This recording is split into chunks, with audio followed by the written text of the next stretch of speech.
Helmet ధరించకపోవడం వల్ల ప్రమాదానికి గురై ప్రాణాల మీదకు తెచ్చుకునే పరిస్థితి ఏర్పడే అవకాశం ఉంది అని సుప్రీంకోర్టు తీర్పు నేపథ్యంలో ప్రతి ఒక్క ద్విచక్ర వాహనం నడిపే వ్యక్తి హెల్మెట్ తప్పనిసరిగా ధరించాలి అని తూర్పుగోదావరి జిల్లా ప్రధాన న్యాయమూర్తి గంధం సునీత పిలుపునిచ్చారు. జిల్లా రవాణా శాఖ కార్యాలయం FCI గోడాన్ సమీపం Rajamahendravaram via central jail, Kambala Cheruvu, Aryapuram, paper mill, Godavari bund, deluxe centre, bypass road, bus stand, Tilak road, AV Apparao road, జాతీయ రహదారి, service road via Lalacheruvu junction, RTO కార్యాలయం వరకు చేపట్టిన బైక్ ర్యాలీని DLSA కార్యదర్శి K ప్రకాష్ బాబు, జిల్లా రవాణా అధికారి M సురేష్తో కలిసి ఆమె ప్రారంభించారు. ఈ సందర్భంగా మాట్లాడుతూ గౌరవ సుప్రీంకోర్టు ఇచ్చిన తీర్పును అనుసరించి రాష్ట్ర హైకోర్టు జారీ చేసిన ఆదేశాల మేరకు జిల్లాలో కార్పొరేట్ సామాజిక బాధ్యత కింద వివిధ బ్యాంకులు, రోటరీ క్లబ్, హార్లిక్స్ ఫ్యాక్టరీ తదితర సంస్థల ద్వారా సేకరించిన 550 హెల్మెట్స్ ను పంపిణీ చేసినట్లు తెలిపారు. ఈ నెల 16వ తారీఖు నుంచి జనవరి 16 నుంచి ఫిబ్రవరి 15 వరకు కూడా ఈ మాసోత్సవాలు జరుగుతున్నాయి. జాతీయ రహదారి భద్రతా వారోత్సవాలు.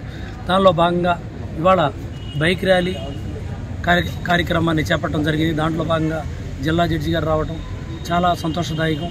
మేడం గారు మాకు అవకాశం ఇచ్చి వారు కూడా పాల్పంచుకొని ఈ యొక్క కార్యక్రమంలో అందరూ కూడా హెల్మెట్లు ధరించాలి, వాళ్ళ సేఫ్టీగా ఉండాలనేటువంటి నినాదంతో ఈరోజు మేడం గారి చేతుల మీదుగా ఈ కార్యక్రమాన్ని ప్రారంభించడం జరుగుతుంది. కాబట్టి ప్రజలందరూ కూడా ప్రమాదాలను బారిన పడకుండా అందరూ కూడా సురక్షితంగా, ఇది ఎవరో చెప్తే చేసేది కాదు, మనంతరం మనం కలిగి మనం హెల్మెట్లు ధరించాలి.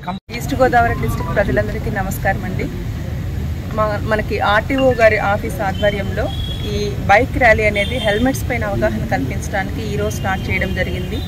దీనిలో భాగంగానే హానరబుల్ సుప్రీంకోర్టు వారు పూర్వకాలంలోనే మనకి అందరూ 2 వీలర్స్ ఎవరైతే రైడ్ చేస్తారో వాళ్ళందరూ హెల్మెట్స్ ఖచ్చితంగా వేర్ చేయాలి, లేని పక్షంలో ప్రమాదాలకు గురయ్యి ప్రాణాల మీదకి తెచ్చుకునే పరిస్థితి వస్తుందని చెప్పి ఒక జడ్జిమెంట్ ఇవ్వడం జరిగింది.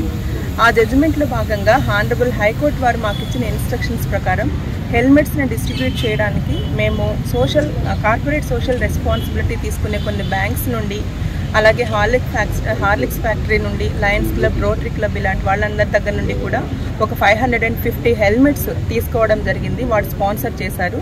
ఆ హెల్మెట్స్ అన్నిటినీ కూడా మా దగ్గర పనిచేసే unorganised sectors, process servers attenders ఎవరైతే who are in need of helmets, బండి కొనుక్కునేటప్పుడు కూడా దాదాపుగా హెల్మెట్ అనేది కొంటేనే బండిని అమ్ముతున్నారు. కానీ దాన్ని ఏంటంటే ప్రాపర్ యూటిలైజేషన్ లేక పాడు చేసుకోవడం మూలంగా కొంతమందికి మేము ఇవ్వగలిగిన వాళ్ళకి 350 వరకు మా దగ్గర ప్రొవైడ్ చేసి డిస్ట్రిబ్యూట్